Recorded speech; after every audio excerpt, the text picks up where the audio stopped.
Hola, buenas noches a todos, bienvenidos de nuevo a este pequeño rincón del cinéfilo y muchísimas gracias por escucharme. Esta noche vamos a hablar de un clásico del cine negro, de un clásico del cine de gángster de los años 80, más concretamente de 1987, y de uno de los directores más destacados de lo que fue el nuevo Hollywood. Ese Hollywood que apareció después de la caída del Star System y que empezó a potenciarse a finales de los años 60 y a principios de los años 70. Os estoy hablando de la gran generación de directores que fueron Steven Spielberg, George Lucas, Francis Ford Coppola, Martin Scorsese, Woody Allen, Hal Ashby, Ridley Scott y del director que vamos a hablar esta noche, que es nada más y nada menos que de Brian De Palma.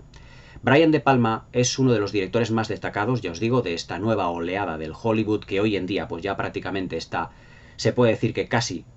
desaparecida, o al menos en la mayoría de sus directores, pero que tiene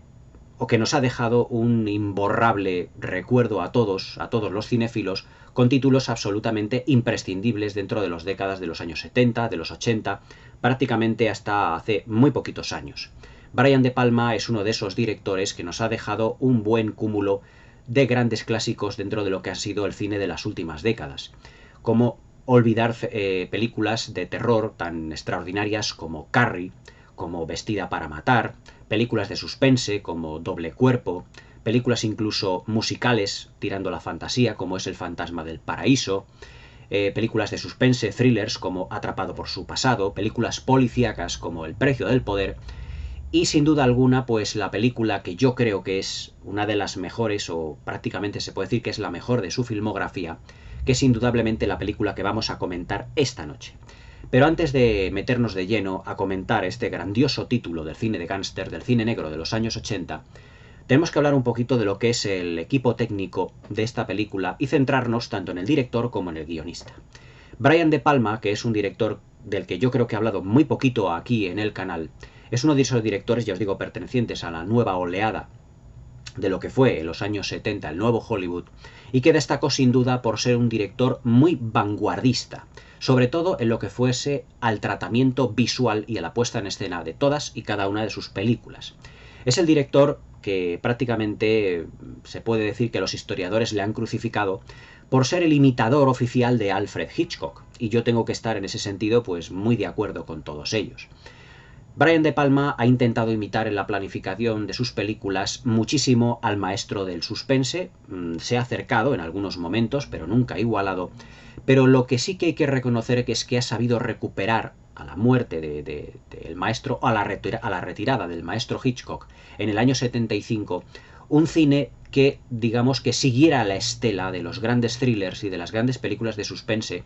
de lo que fue el maestro británico. Y todo eso es gracias a Brian De Palma, imitando hasta cierto punto tanto su estilo visual como su narrativa. Y eso lo podemos ver en una película tan sencilla pero tan estupenda como es Doble Cuerpo del año 1984. O también Vestida para matar, protagonizada por Angie Dickinson y por Michael Caine, que es una película que yo comentaré aquí en el canal dentro de muy poco, porque ya me apetece empezar a hablar de Brian De Palma y que es uno de los grandes directores sin duda de las últimas décadas. Pero su estilo visual absolutamente vanguardista, marcado en la planificación, se puede decir que por tres estilos diferentes, por tres partes diferentes, se puede decir que el estilo de Brian De Palma lo conforman tres grandes ramas visuales, que es un estilo muy vanguardista en lo que se refiere al tratamiento de los primeros planos. Acordaos de los primerísimos primeros planos que tiene Michael Caine en Vestida para matar, o Kevin Costner, sin ir más lejos, en la película que vamos a comentar esta noche. También un estilo en lo que es la planificación en el uso de los planos cenitales, muy deudores de Alfred Hitchcock. Pero Brian De Palma, como es un director que también vivió toda su adolescencia y niñez con los clásicos de la era de Hollywood, es un director que también le gusta planificar y tira mucho del plano secuencia que es una técnica cinematográfica que yo expliqué más o menos en mi vídeo anterior de preguntas y respuestas, en uno de mis vídeos anteriores, que tira mucho del plano secuencia, que es realmente esta técnica cinematográfica difícil de llevar a cabo, pero sé que le da un plus de calidad a todos y cada uno de sus productos. Y luego tenemos en esta otra película a un guionista absolutamente desbordante que es David Mamet. Pero antes ya de empezar a meternos en materia, la película que vamos a comentar esta noche es nada más y nada menos que Los Intocables de Elliot Ness. Para mí, un auténtico clásico del cine policíaco, del cine noir, de ese nuevo cine noir, de ese nuevo cine de gángster, que durante los 80 se puso un poquito de moda y que sin duda el relativo éxito o fracaso, según lo veamos, de Érase una vez en América, pues todo le dio alas, por así decirlo, a lo que es el cine negro, a lo que se fue el cine de gángster, seguido de lo que fue El precio del poder, protagonizado por Al Pacino y dirigida también por Brian De Palma, y que también Hollywood, los estudios de Hollywood, tuvieron en cuenta, sobre todo la Paramount Pictures, que era la productora que estaba detrás, la major, que estaba detrás de Los Intocables. La Paramount desde un primer momento tenía un guión escrito pues por uno de los grandes dramaturgos de los años 80.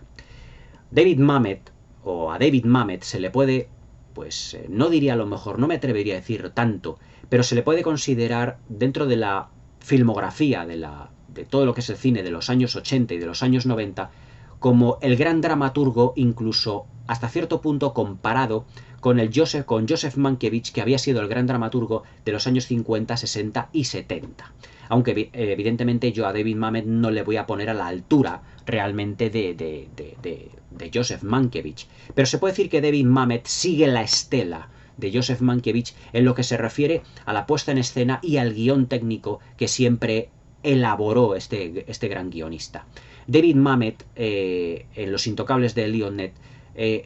hace un guión que se puede decir que funciona, a mi modo de ver, como un reloj suizo. Es decir, Los Intocables de Eliot Ness, al igual que todas las películas guionizadas por David Mamet, tiene un guión realmente meticuloso y además que va muchísimo al detalle y que no deja títere con cabeza. Son películas que no tienen agujeros de guión por ninguna parte. Es un guión meticuloso que cuida el detalle, que cuida mucho los personajes y los detalles de los mismos para que todos estén perfectamente definidos. Esto puede sonar un poquito a perogrullo, pero realmente lo que es el estilismo que tenía David Mamet en la escritura de los guiones se despejaba, o mejor dicho,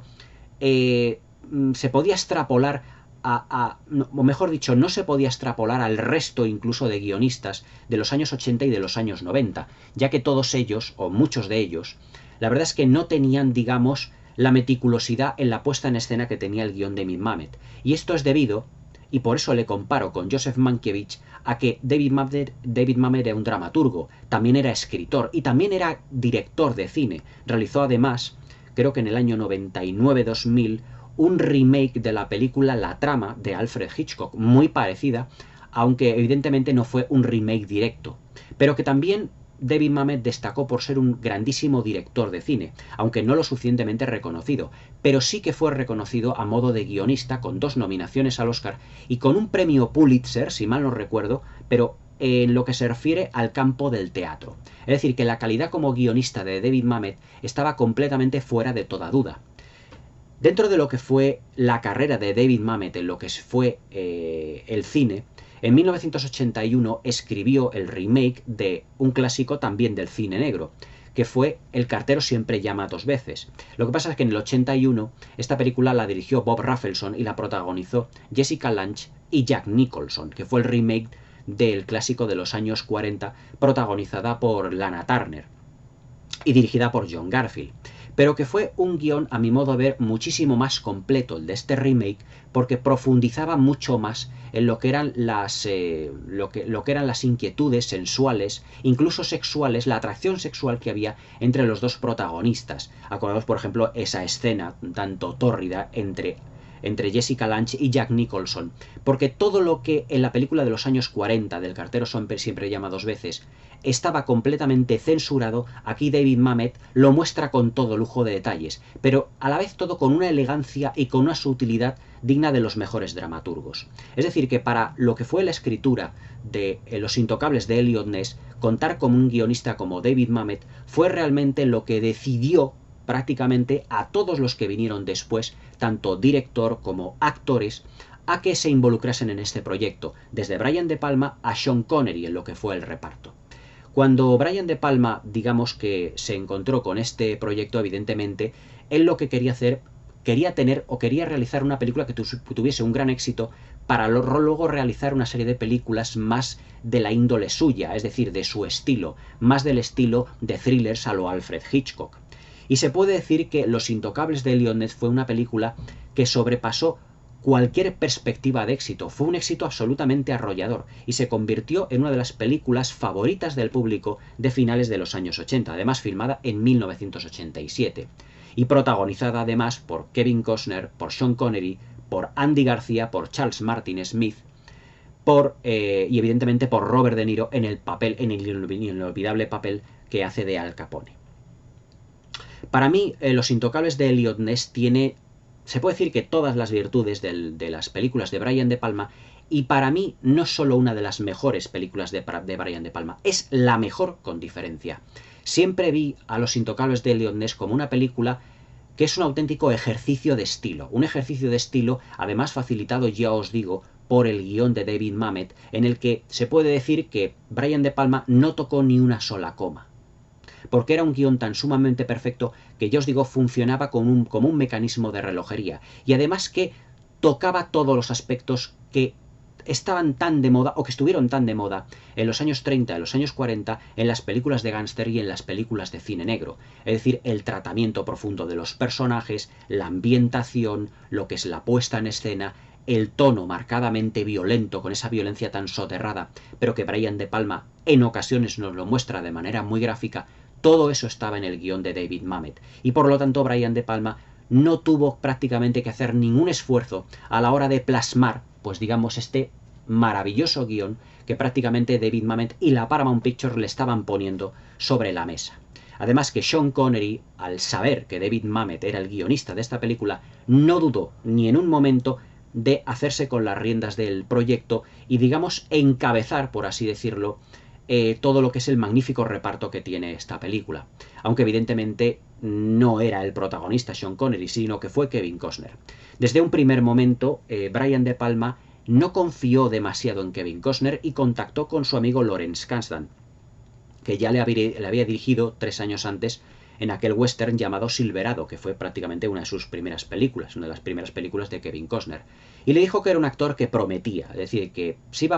podía convertirse realmente en una gran estrella, que tenía madera de gran estrella. Y además que físicamente Kevin Costner estaba en su mejor momento, parecía prácticamente una estrella del Star System, alto, bien parecido, elegante y además en esta película vestido por nada más y nada menos que por Giorgio Armani. Aunque de la parte técnica del vestuario y de la puesta en escena ya hablaremos en lo que es la parte técnica de lo que es el comentario, porque en ese sentido se puede decir que Brian De Palma y la Paramount Pictures no se puede decir que no repararon en gastos, como se suele decir realmente, porque la película tiene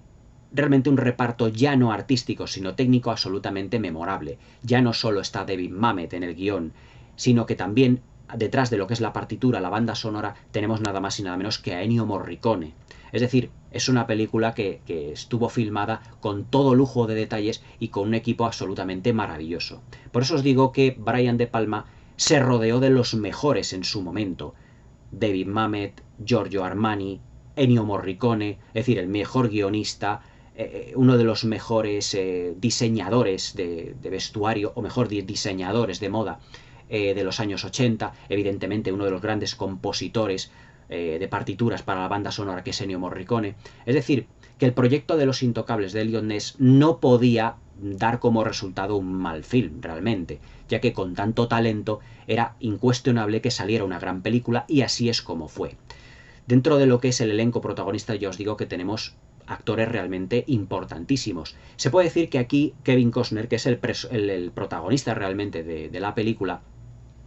se puede decir que es prácticamente el novato de todo el grupo, ya que Robert De Niro y Sean Connery eran las dos únicas prácticamente estrellas de la función.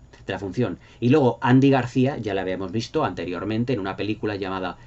8 millones de maneras de morir, o algo así parecido, si mal no recuerdo. Y a Charles Martin Smith no es que fuera una gran estrella, pero el público ya se había acostumbrado a su físico especial, sobre todo después de American Graffiti y de More American Graffiti, la segunda parte no tan buena evidentemente como la primera, pero que ya se había acostumbrado al físico de Charles Martin Smith y que le era conocido. Era realmente Kevin Costner, digamos, como el novato del gran público. Y se puede decir sin temor a equivocarse que Los Intocables de Eliot Ness fue la película que le catapultó a la fama en 1987 y que realizaría en ese mismo año y en el 88, 89 hasta llegar al 90, evidentemente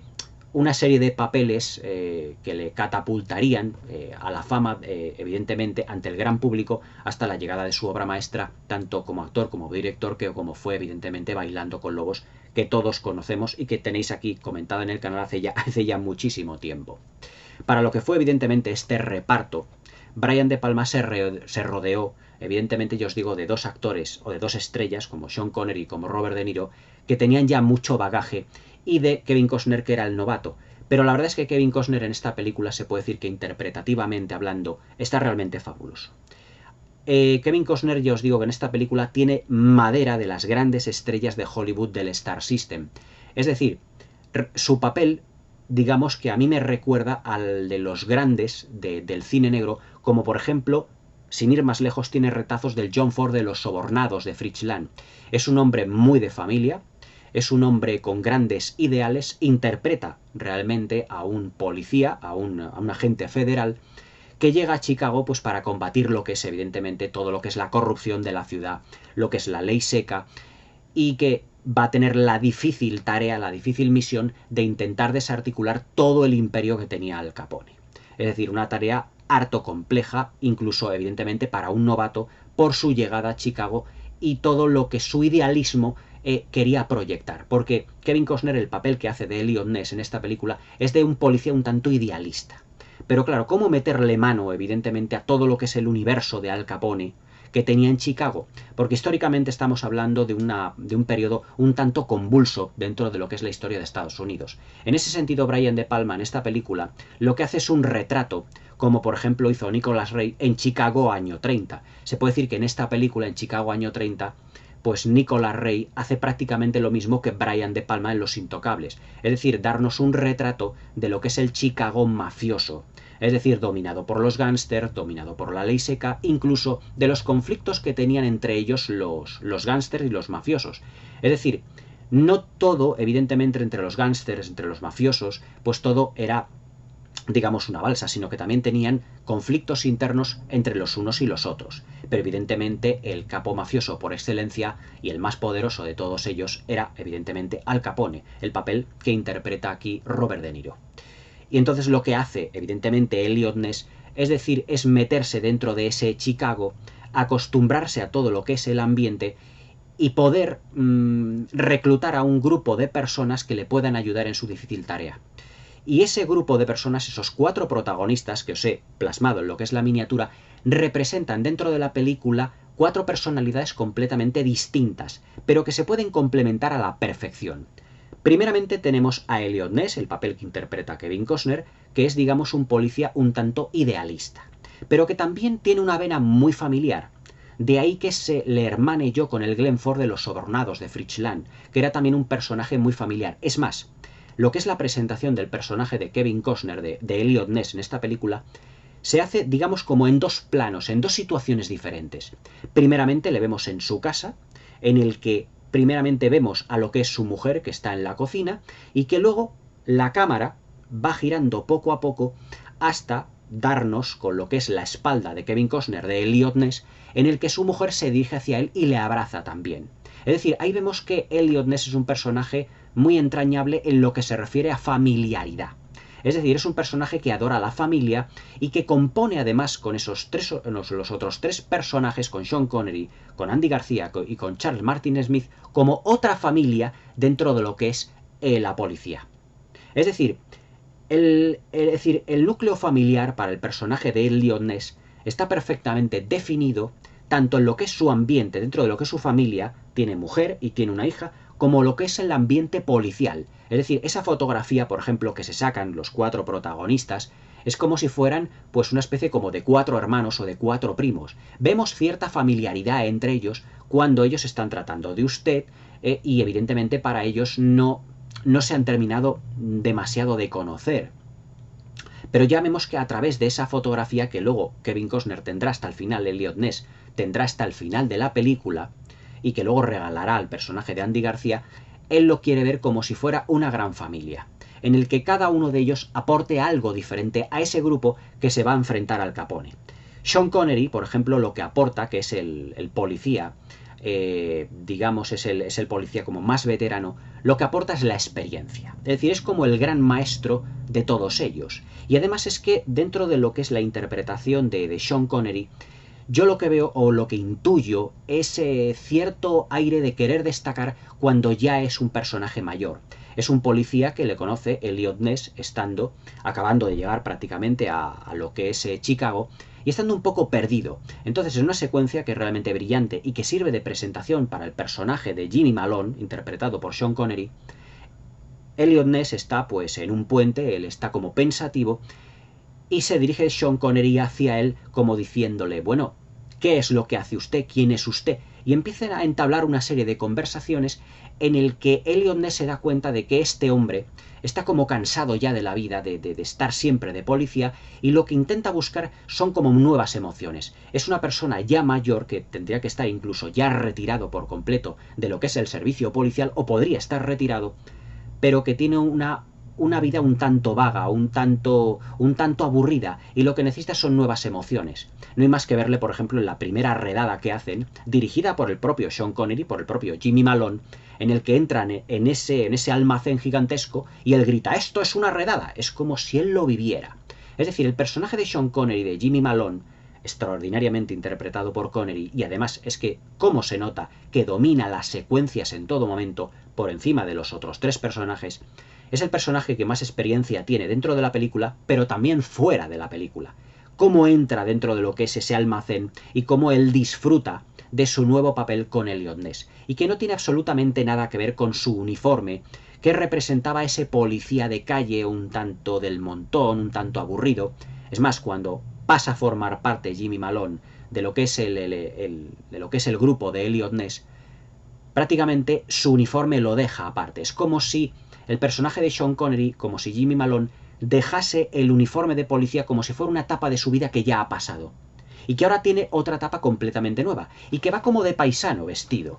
Va con una gorra, va con un chaleco, con una camisa, con unos pantalones normales y corrientes. Es decir, que se comporta como un personaje como si no fuera un policía, aunque es el que aporta, digamos, la experiencia al grupo.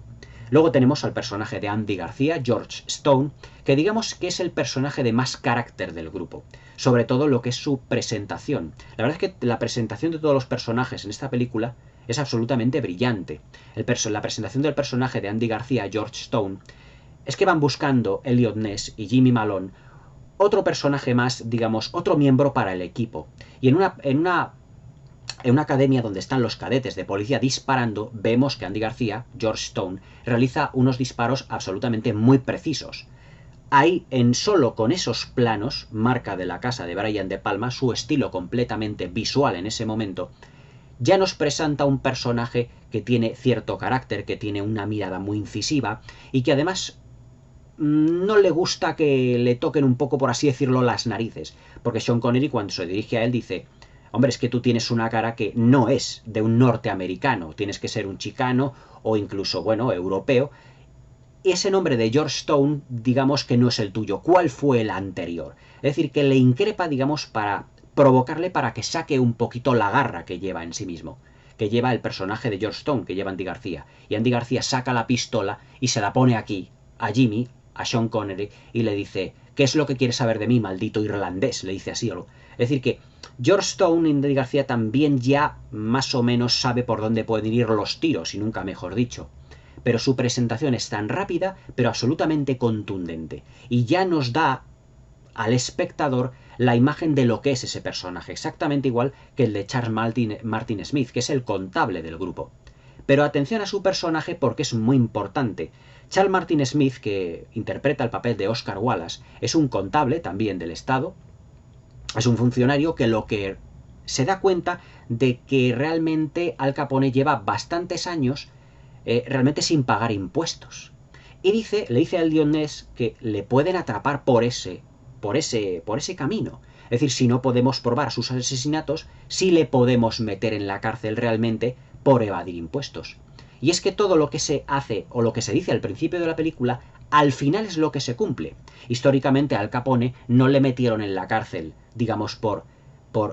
ser el asesino que realmente era, sino por evadir impuestos. Es decir, que el personaje de Charles Martin Smith, el personaje de Oscar Wallace, iba perfectamente encarrilado porque él tenía la clave de lo que iba a ser atrapar, digamos, a Al Capone, pero por evadir impuestos y no por asesinato. Pero había que meter a Al Capone en la cárcel sí o sí, todo por la tenacidad de Eliot Ness. Es decir, que Eliot Ness forma un grupo muy variopinto, muy polivalente, y además con muchos valores en el que uno representa la experiencia, otro representa el carácter, la juventud, la economía, es decir, el contable de Charles Martin Smith, y el líder, que es realmente Eliot Ness, que es el que va tirando del carro de todos ellos. Es decir, y además que son 4 personalidades totalmente distintas, pero que a la vez se complementan. Es decir, no hay 2 personajes iguales. Y que yo os digo que la presentación de estos 4 personajes, realizada por Brian De Palma y siguiendo el guión absolutamente maravilloso de David Mamet,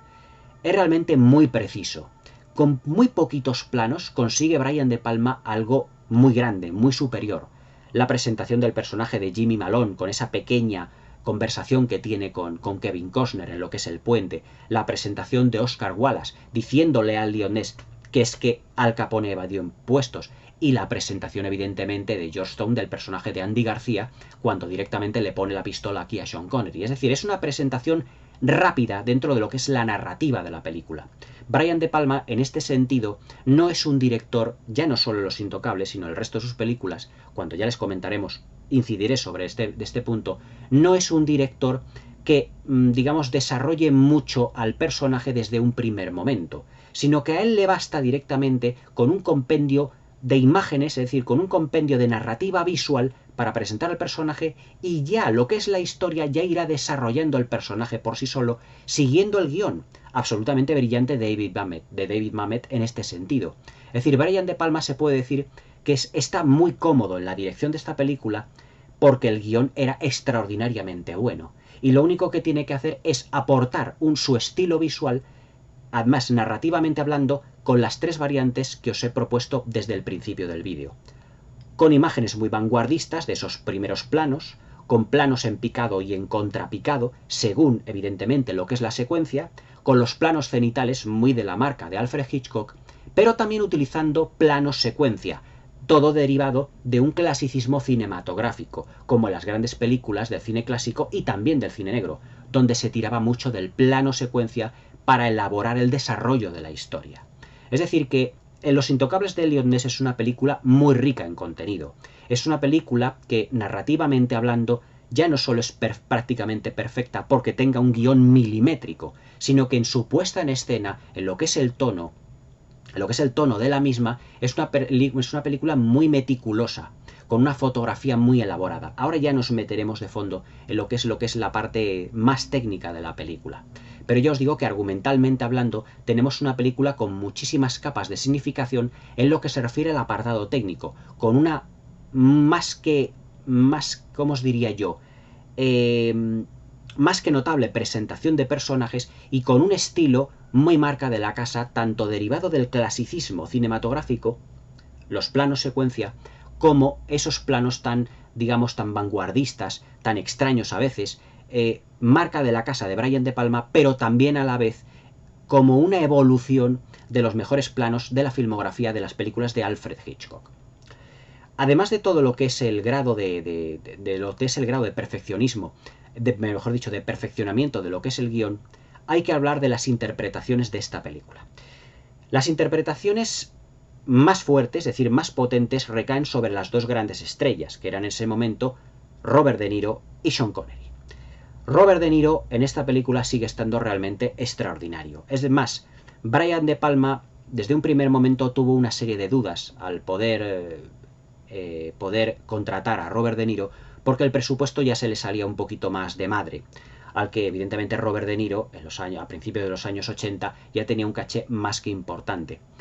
Pero es que no dudó ni por un momento en contratarle. En un principio tenían pensado en contratar a Bob Hoskins como el intérprete que haría el papel de Al Capone, pero es que la prueba de cámara que hicieron a Robert De Niro fue tan absolutamente perfecta y asombrosa. Robert De Niro, actor del método, se metió en la piel del personaje hasta el fondo, y con ese carácter que tienen los actores del método, con esa brutalidad innata que había tenido Robert De Niro en películas como en Taxi Driver o como en Toro Salvaje, la interpretación de Al Capone que hace Robert De Niro es absolutamente extraordinaria y fabulosa. Es decir, para mí el Al Capone, digamos, más cinematográfico siempre será el Robert De Niro, dirigido por Brian De Palma en Los Intocables de Elliot Ness. La verdad es que yo creo que Brian De Palma poco realmente tuvo que decir a Robert De Niro cómo interpretarlo, porque además es que Robert De Niro en esta película, aunque no sale en excesivas secuencias, en las pocas secuencias que sale, digamos que hace gala de toda una gama de ademanes muy clásicos suyos que hemos visto en mil y una películas, pero no en este caso de héroe, sino haciendo de villano. Y la verdad es que desde el primer momento, con esas miradas, digamos, tan asesinas que lanza incluso a personajes suyos dentro de su grupo, en esa cena que tiene, en el que revienta a uno de sus lacayos, por así decirlo, pero que se supone que le había traicionado la cabeza con ese bate de béisbol, en esa secuencia que ya es memorable dentro de la historia del cine, imitada una y mil veces, por ejemplo en El Caballero Oscuro, sin ir más lejos, por Heath Ledger, pues coge ese bate y le revienta la cabeza, pues todo llenando de sangre, y con una brutalidad en la interpretación de De Niro que te pone los pelos de punta. Yo, por ejemplo, cuando vi, esto es una anécdota personal, cuando vi esta película por primera vez de niño en televisión, me ponía muy nervioso cada vez que Robert De Niro, que Al Capone, salía en pantalla, porque pensaba que iba pues a matar a alguien porque tiene una interpretación en esta película que te atrae pero a la vez te repele. Es decir, es un ser absolutamente repelente, es un ser malvado, maquiavélico, pero a la vez te atrae porque dices, es que estás viendo al mejor Robert De Niro. Y además es que Robert De Niro, para lo que fue el maquillaje, para caracterizarle de lo que fue de Al Capone, utilizó, o mejor dicho, le dijo a Brian De Palma que trajese o que contratase al mismo equipo de maquillaje que le había maquillado, valga la redundancia, en Érase una vez en América. Y le hicieron un maquillaje de Al Capone realmente extraordinario. Le cortaron parte del pelo, le pusieron parte de una peluca que le dejase prácticamente con 4 pelos en guerrilla en la cabeza. Él engordó para estar más rellenito. También tuvieron el cuerpo que ensancharle debido a una serie de prótesis que le pusieron. Y la verdad es que hace un Al Capone absolutamente fantástico. Pero si interpretativamente hay que destacar Los Intocables de Elliot Ness, es con un nombre digamos, único, que es el de Sean Connery. Sean Connery en esta película ganó el Oscar al mejor actor de reparto en la siguiente ceremonia de los Oscar. Y es que el personaje de Jimmy Malone, digamos que ya, como os he dicho, es el que aporta la experiencia al grupo, pero vemos que Sean Connery no es que a lo mejor realice la mejor interpretación de su carrera, pero yo creo que es uno de los papeles en el que más cómodo se encontró, incluso en esta última parte de su carrera. Gracias al éxito que tuvo Sean Connery en Los Intocables de Elliot Ness, gracias a este Oscar, empezó como una nueva edad de oro para él. A Sean Connery, pues evidentemente se le conocía por haber estado en los clásicos del cine de hacer de James Bond, en El Doctor No, en Goldfinger, en De Rusia con Amor, entonces en Operación Trueno, en todas las películas de James Bond. Se le había conocido. Pero después de que dejase de hacer de James Bond en las películas, digamos que su popularidad cayó un poquito. Y durante los años 70 realizó una serie de títulos realmente importantes, pero también a la sombra incluso a veces de otros actores que incluso podían superar su calidad interpretativa, como por ejemplo en El hombre que pudo reinar, junto a Michael Caine. Aquella película fantástica de aventuras de John Huston, que yo también tengo aquí reseñada en el canal, en un homenaje que le hizo a Sean Connery cuando este falleció. Pero que a partir de Los Intocables de Elliot Ness del 87 empezó como una nueva edad de oro para él. A partir del 87. En el 89, recordaros que hizo del padre de Indiana Jones en La Última Cruzada, luego en el año 91 esa fantástica película llamada Los Últimos Días del Edén, y a partir ya de los años 90 una serie de personajes como por ejemplo en La Roca de Michael Bay. Es decir, que empezó una nueva edad de oro interpretativamente hablando y de papeles para Sean Connery, hasta que en el 2005 pues dio el adiós definitivo a lo que fue su carrera cinematográfica con La Liga de los Hombres Extraordinarios. Pero en Los Intocables de Elliot Ness, digamos que vemos a un Connery en su salsa por completo, porque es que además él resalta en todas las secuencias en las que está como si fuera el auténtico protagonista y le roba los planos a todos los que están prácticamente a su lado. No tiene absolutamente nada que ver la interpretación de Sean Connery con la de Kevin Costner o con la de Andy García o Charles Martin Smith, que no haciendo malos papeles, evidentemente la presencia de Connery era tan poderosa en esta película que es que los fagocita por completo. Hasta evidentemente lo que es la secuencia de su fallecimiento, en la que Brian De Palma se puede decir que le da como una muerte bastante violenta pero a la vez muy digna. Es decir, el personaje de Jimmy Malone se resiste a morir, y eso que le estaban avisando sus compañeros, porque en la época de la ley seca, y también está plasmado esto en lo que es la radiografía de lo que es los años 30 por parte de Brian De Palma en esta película, parte de lo que eran los jueces, policías y cuerpos enteros de la policía en Chicago estaban sobornados por los gángsters, por los mafiosos, en este caso por Al Capone. Y cuando uno de los personajes, uno de los compañeros de Jimmy Malone, de Sean Connery, le dice: no sigas por aquí, no sigas por esto porque acabarás muerto. Es más, una de las veces le dice: es que prácticamente veo un hombre que está muerto, estoy viendo un cadáver viviente. Y es cuando Sean Connery y su compañero se lían como a puñetazos en esa secuencia que visualmente es un prodigio de iluminación. Ahora hablaremos de la parte técnica de la película porque tampoco tiene desperdicio. Como diciendo, es que si todos estábamos sobornados por Al Capone es porque Al Capone era el que directamente era como el rey de la ciudad. La verdad es que lo que era la mafia y todo eso ya se extendió algo más allá de los años 30. Es decir, con la terminación de la ley seca, cuando terminó la ley seca, no fue,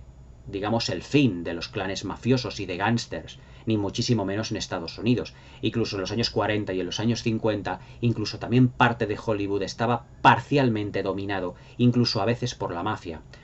Actores como Frank Sinatra, como Dean Martin, también tenían sus contactos, además, con ciertos clanes mafiosos, aunque Frank Sinatra siempre lo negó. Pero el origen italiano que tenía Frank Sinatra, pues también le hermanaba en parte con todo ello.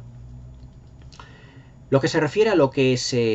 ya os digo ahora, lo que es la parte técnica de la película, también aquí, al igual que lo que es el guión, como os he dicho, que está perfectamente estructurado y que además no tiene, no tiene ni ningún resquicio, no tiene ninguna laguna, no tiene ningún agujero, sino que todo se va desarrollando de una manera milimétrica, con un crecimiento de los personajes exponencial, y en el que todos los personajes tienen un arco dramático realmente excelente y que todos están muy bien definidos. En la parte técnica se puede decir que nos encontramos con un auténtico ejercicio de estilo por parte de Brian De Palma. Toda clase de planos adornan esta película. Al igual, por ejemplo, que La caída del Imperio Romano o El Cid de Anthony Mann, que están comentadas aquí hace ya muy poquito, El Cid fue el vídeo anterior, se puede decir que Brian De Palma da una lección de toda clase de planos que tenemos esta película. Y es que además Brian De Palma, dentro del guión de David Mamet, se permitió el lujo de incluir, incluso de renovar visualmente, incluso técnicamente, lo que es el cine de gángster, incorporando un episodio dentro de lo que es la película como si fuera un pequeño western. Hay una secuencia en la que se supone, o en la que en el guión de David Mamet, en la historia, nos saca de la ciudad de Chicago, pero no nos saca, atención, no nos saca no nos saca de la película. Es decir, Los Intocables de Elliot Ness no es una película que solo se limite a la acción dentro de Chicago, a la acción dentro de lo que es la ciudad en sí misma, sino que también Elliot Ness, dentro de lo que, Elliot Ness, David Mamet, Brian De Palma, y los personajes van un paso más allá, y pretenden, a través de la frontera con Canadá y con la ayuda de la policía montada del Canadá, valga la redundancia, atrapar lo que es un convoy, también de alcohol ilegal, a la entrada de Estados Unidos. Y somos testigos de lo que es para mí mi secuencia favorita en la película, que es un pequeño homenaje al western por parte de Brian De Palma y de David Mamet dentro de lo que es la película. Y es que los 4 personajes que forman el elenco de Los Intocables están en una cabaña esperando, a lo que es ese cargamento, vigilando un puente. Y que cuentan además con la presencia, ya os digo, de la policía montada del Canadá y de uno de sus jefes, uno de sus líderes, que también tendrán, como su parte de gloria en esto. Y urden una estratagema, un plan, un complot, para atrapar a ese convoy. Esa secuencia es absolutamente fabulosa, porque es que parece que estamos viendo un western. Brian De Palma, yo creo que él quería como filmar Los Intocables de Elliot Ness como si fuera una especie como de western, más urbano. Es decir, una película que tuviese reminiscencias de las películas del oeste, pero llevado pues a lo que son la gran ciudad, lo que son el cine negro, es decir, como una mezcla de géneros muy hábil. Y aquí lo que nos hace es un auténtico ejercicio de estilo como si fuera un western. Sobre todo, por ejemplo, cuando llegan los convoys, o vamos, llega los convoyes de todo lo que son el alcohol ilegal por parte de Al Capone, y de repente salen los 4 personajes a caballo, todos con rifles y además viviéndolo todo, y sobre todo el personaje de Charles Martin Smith, Oscar Wallace, se nota que lo está viviendo más que el resto de los demás, van directamente hacia ese convoy, digamos, en un complot en el que la Policía Montada del Canadá, digamos que aborda ese convoy desde el sur, desde la frontera canadiense, y los 4 intocables desde la frontera de Estados Unidos, y les pillan, digamos, a ese convoy, digamos que entre 2 fuegos. Y ahí se lía pues el clásico tiroteo que hemos visto en muchísimas películas de cine negro, de gángsters, pero enfocado más como si fuera un western, con esos primeros planos, o mejor dicho, con esos planos dentro de lo que es la cabaña, fuera de la cabaña, en el que los personajes van disparando constantemente, en el que desmontan de los caballos, otro monta en el caballo, van persiguiendo como si fueran a unos hipotéticos indios que son los mafiosos que traían el cargamento de alcohol a través de una llanura, todo con un fondo rodeado de montañas, es decir, como si fuera un auténtico western, como si fuera el asalto, digamos, a un tren realmente. Es decir, Brian De Palma se nota que aquí pues quería quitarse como la espinita de querer hacer como su propio western. Y la verdad es que ese aire de western que le da a todo lo que es la película después, incluso de lo que es esta secuencia en la que salen los 4 protagonistas a caballo, es muy deudor de ese clasicismo cinematográfico del que yo siempre os he hablado. Es decir, que Brian De Palma lo que quería hacer era decir, bueno, yo quiero hacer como mi propia película de mafiosos, de gángster, con este guión que tengo tan bueno de David Mamet, con este elenco de personajes, pero lo voy a tratar como si fuera una mezcla entre Grupo Salvaje, con los hombres a caballo, como si fueran los cuatro jinetes que tengo aquí. Lo voy a tratar también como si fuera el asalto a un convoy, como si fueran las secuencias de los viejos western, el asalto a los trenes, pero aquí evidentemente ya no un tren, sino un convoy de los coches de la época, con todo lo que es el cargamento. O sea, todo planificado y además en una secuencia extraordinaria. Atención al uso del formato CinemaScope en esta película y sobre todo en esta secuencia como si fuera un western. Y además es que luego el resto de la película es como un western urbano, en el que, digamos que Al Capone se va deshaciendo poco a poco de los personajes, la muerte de Jimmy Malone, la muerte de Oscar Wallace, hasta que evidentemente solo quedan ya 2, para darnos, digamos, un colofón, pero también otro gran homenaje a lo que es ya no el cine del western, sino otro clásico del cine que es El acorazado Potemkin, en esa secuencia en el que ya solo les queda a los intocables atrapar, digamos, al contable de Al Capone para que las cuentas intenten cuadrarlas y poder llevar a juicio a Al Capone por evadir los impuestos. Esa secuencia, según Al Capone, en la estación y además a cámara lenta, era evidentemente un homenaje al capítulo número 4, llamado Las escaleras de Odessa del acorazado Potemkin de Eisenstein, en el que además el protagonismo de un niño que va en una cuna es primordial, porque ante tanta barbarie, ante tantos tiros, ante tanta violencia que muestra Brian De Palma, hay un contrapunto como de inocencia, un contrapunto, digamos, ¿cómo os diría yo? Hay un contrapunto que simboliza, sí, como os he mencionado, como la inocencia que está al margen de toda esa violencia, que es ese niño montado en ese niño que está en el carrito, que es, vamos, un carrito, es un bebé que está en el carrito y que su madre lo va subiendo poco a poco las escaleras y que el liondés le va ayudando a la madre para subir el carrito, pero que ese carrito poco a poco en la secuencia irá bajando, porque se les olvidan después del tiroteo, el carrito, digamos que va bajando las escaleras y el niño va cogiendo pues como peligro, evidentemente, por caerse. Pero todo eso es un gran homenaje al acorazado Potemkin. Pero atención cómo está planificada esta secuencia, porque además de estar a cámara lenta, lo que son el grito o el lloro de los niños se utiliza prácticamente como una banda sonora de fondo. Y ese niño está gritando, está llorando ante tanta barbarie y ante tanta violencia. Porque entre el personaje de George Stone, es decir, de Andy García, como el de Kevin Costner, de Elliot Ness, están disparando a un montón de gángster que además van como protegiendo al contable de Al Capone. hasta que se dan cuenta, evidentemente, que el objetivo por parte de Eliot Ness y de su grupo era coger al contable. Y entonces al contable, uno de los gángsters de Al Capone, ya le coge la amenaza con una pistola y le dice: le puedo disparar, y aquí es donde realmente se caería todo el castillo de naipes, ese castillo que tenía armado evidentemente Eliot Ness para poder meter a Al Capone entre rejas por evadir impuestos. Pero en esa secuencia Al Pacino, Andy García coge lo que es el carrito del niño, donde está el niño, el bebé, el carrito donde está el bebé,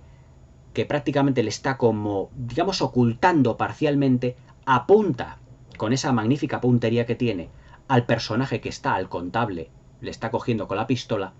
y le pega un disparo y lo deja completamente muerto.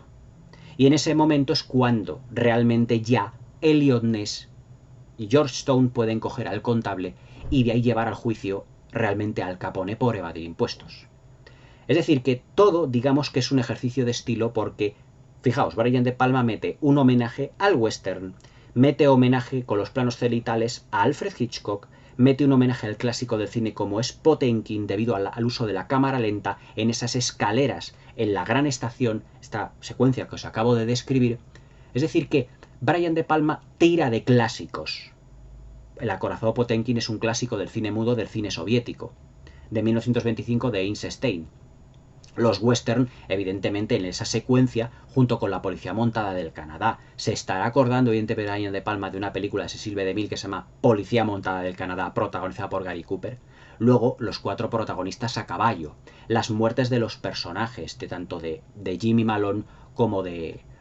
Oscar Wallace, de Sean Connery y de Charles Martin Smith, respectivamente. Es decir, que tiene esta película de cine negro un cierto aire renovador. Es decir, no es una película de cine negro al uso, sino que tiene cierto aire renovador en lo que se refiere a que en ciertas secuencias se parece más a un western que a una película de cine negro. Pero es una muy hábil mezcla de géneros. Y ya os digo, todo,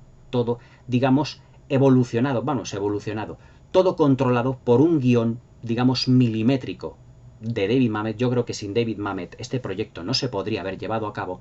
y con un estilismo visual de lo que es Brian De Palma absolutamente primoroso. Dentro de lo que es la fotografía, también hay que recalcar lo que es los tonos cromáticos. El colorido de la fotografía, el colorido de lo que es la película es absolutamente primoroso, sobre todo en la edición en Blu-ray. Una cosa que os tengo que decir, esta edición tiene una calidad de imagen y sonido absolutamente maravillosa, edición que además es especial del coleccionista. Y además es que nos damos cuenta de una serie digamos, de tonalidades, de texturas, en lo que se refiere a lo que es el tratamiento del vestuario, en lo que es la iluminación, pero sobre todo en lo que es el colorido, que en algunas secuencias no es que sea deudora del Technicolor, es un cine, el de Brian De Palma, que es un tanto más oscuro como era el de cine negro, como el cine negro, el cine noir. Pero es una película de cine negro que si nosotros a esta película le cogemos y le rebajamos por completo el color y la transformamos en blanco y negro en el televisor, parece una película de cine negro clásico absolutamente. Es decir, que la planificación es totalmente deudora del cine negro clásico, pero evidentemente con las nuevas propuestas visuales que tiene Brian De Palma, y sobre todo con esa fotografía excelente, que además tiene unos juegos de colores absolutamente maravillosos. Por ejemplo, la secuencia en la que está Sean Connery con su compañero, el policía, que le está diciendo: no te metas en esto porque yo estaré hablando con un cadáver. En ese momento hay unos juegos de luces, que está lloviendo, una secuencia con unos juegos de luces verdes, rojos, y cómo juega Brian De Palma con esas tonalidades absolutamente primoroso. Todo lo que es la ambientación, la puesta en escena, la dirección artística es ejemplar. No es excesivamente ampulosa, es decir, no es Los Intocables de Eliot Ness, una película en el que se resalte grandísimos decorados y con un lujo exacerbado. El lujo dentro de lo que son las secuencias es el justo y necesario. Es decir, Brian De Palma, en las propuestas visuales de sus películas, no es un director que resalte por recrearse mucho en los decorados. No es, visualmente hablando, un Fritz Lang o un William Dieterle o un Henry Koster, ni muchísimo menos. Pero digamos que la escenografía es la justa y necesaria, ni más ni menos, para que los personajes se muevan a gusto en el ambiente en el que están. Y luego, sobre todo, el protagonismo que le da el vestuario, ese protagonismo, mejor dicho, ese vestuario del mismísimo Giorgio Armani. cómo le quedan a Kevin Costner todo lo que son los trajes, todo lo que es, por ejemplo, el atrezo que tiene el personaje de Al Capone, interpretado por Robert De Niro, de una elegancia realmente asombrosa, pero sobre todo cómo se nota, por ejemplo, que Brian De Palma nos pretende meter en los años 30 de una manera absolutamente asombrosa, en lo que son, por ejemplo, todo lo que es la puesta en escena de lo que son las calles de Chicago, inundadas evidentemente por los coches de época, en lo que son los ambientes, de lo que son los bares, de lo que son los interiores, de lo que es la policía, de lo que son las estancias de la policía, de todo lo que son, por ejemplo, los despachos de los funcionarios, donde está el grupo de los intocables, es decir, por ejemplo, que contrasta mucho, es muy austero, contrastado muchísimo con todo lo que es el lujo que rodea al Capone. Es decir, la puesta en escena está muy cuidada. Es decir, no pretende Brian De Palma en esta película hacernos un alarde de dirección artística, ni muchísimo menos, porque es posible que Brian De Palma fuera consciente de que si ponía una ambientación excesivamente exacerbada, con mucho lujo de detalles, podría fagocitar los personajes o incluso el guión. Pero lo que destaca realmente Los Intocables de Eliot Ness es la fuerza que tiene el guión. Tiene el guión de David Mamet una fuerza interior absolutamente asombrosa. Esta película avanza como si fuera una apisonadora realmente. Es decir, la precisión con que están descritos los personajes, lo escueto, lo que es en la presentación de los mismos, pero también a la par tan sumamente precisa. Es decir, no se recrea David Mamet en contarnos muchos aspectos de los personajes. Yo he leído críticas de estas películas en las que decía, no es que los personajes parece que no están muy bien desarrollados porque no nos terminamos de familiarizar con ellos porque son un tanto distantes. Es que eso no es lo que pretende Brian De Palma en esta película. Brian De Palma lo que nos pretende en esta película, y David Mamet en su guión, es narrarnos unos acontecimientos y definir a los personajes lo justo y necesario para describir los acontecimientos que llevaron a Al Capone a meterle entre rejas, al fin de lo que fue la ley seca. Es decir, más desarrollo de personajes, lo que hubiera sido sería distraernos de lo que es el guión y el argumento en general. Pero es que Brian De Palma nos define a los personajes visualmente de una manera muy escueta. No hace falta que tengamos una planificación más ardua o más grande, más amplia de todo ello. Hubiese sobrado metraje, y lo que no le sobra a Los Intocables es metraje. Esta película en manos de otro director perfectamente podría haberse ido a las 2 horas y media o 3 horas, pero es que para Brian De Palma prácticamente esta película, que dura 2 horas, que son 120 minutos o poco más de 120 minutos, le sobra prácticamente, bueno, no es que le sobre, pero para él digamos que es lo justo y necesario. Digamos que no le sobra metraje, pero le sobran intenciones, que es lo que realmente yo quiero decir. Es decir, esta película es como las antiguas películas clásicas del género negro. 100 minutos, 110 minutos, 120, no es necesario más. Los personajes hay que definirlo lo justo y necesario para que se involucren en la trama. Y así es como lo hace Brian De Palma y sobre todo David Mamet en su guión. Esta película, yo os digo, en manos de otro director hubiese resultado a lo mejor ya no un fiasco, sino que hubiese prolongado mucho las secuencias intentando describirnos a los 4 protagonistas. Pero Brian De Palma nos los describe con pinceladas, pero el arco narrativo de cada uno de ellos no se amilana, no se achica. O sea, Brian De Palma es un director lo suficientemente hábil como para describirte un personaje con una serie de pinceladas y presentártelo en 2 o 3 planos y nada más. Y eso es lo que él quería realmente de esta película. Y luego lo que es el desarrollo de la acción. Es decir, que Los Intocables de Eliot Ness es una película tanto de acción como de cine negro, como digamos como un western encubierto, y todo ello, además, con una puesta en escena, digamos que no es lujosa, pero sí es prácticamente perfecta, con un uso de lo que es el lenguaje cinematográfico, digamos, con esas 3 vertientes. Un uso más vanguardista, unos planos, digamos, un tanto hitchcockianos, por así decirlo, marca de la casa de Brian De Palma, es su imitador, pero que también tira, ya os digo, mucho del plano secuencia. Los Intocables de Eliot Ness, esta película para mí es un auténtico clásico de los años 80. Es una de esas películas que además lo que es su trama te atrapan de una manera en la que ves cómoda la película, y eso que es eminentemente un film muy violento, pero que te recuerda mucho en lo que es el desarrollo de personajes y su familiaridad y su familiaridad con los grandes clásicos del cine negro de todos los tiempos. Y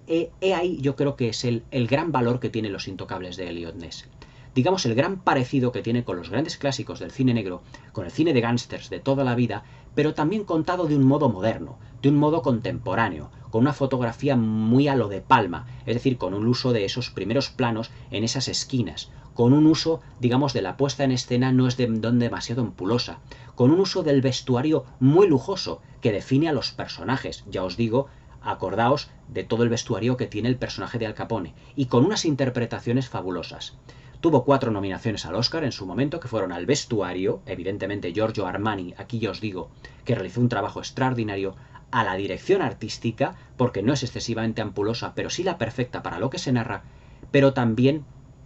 a la banda sonora de Ennio Morricone, dándole ese cierto aire de western, que ya os he comentado, pero sobre todo a la excepcional interpretación de Sean Connery, en el que yo aquí le encuentro muy cómodo con el personaje, le encuentro muy suelto, y además que lo disfruta en cada plano, y sobre todo,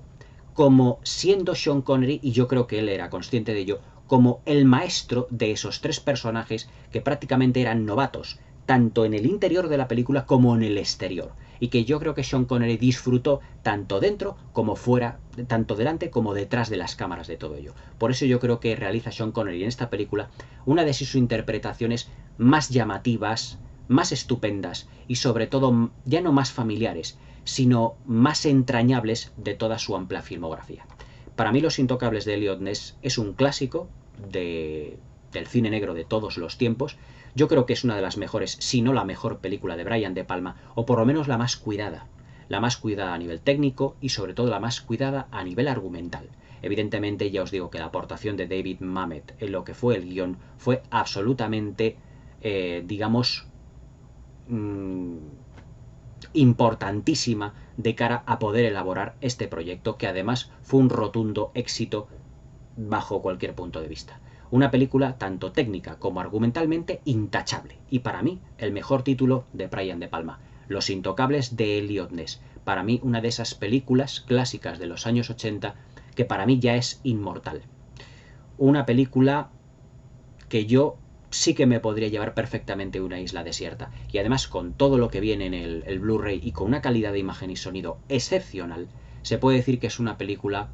realmente para ver una y otra vez y que no te cansas de ver, digamos, por cómo puedes incluso llegar a identificarte con el personaje de Kevin Costner. Yo os digo, un elenco protagonista fantástico, un guión milimétrico, una puesta en escena muy ajustada, unas interpretaciones estupendas y una banda sonora y un vestuario y un apartado técnico absolutamente de primera categoría. Los Intocables de Eliot Ness, un auténtico clásico del cine negro, ya no solo de los 80, sino de todos los tiempos, y para mí la obra maestra de Brian De Palma, su mejor film con diferencia. Espero que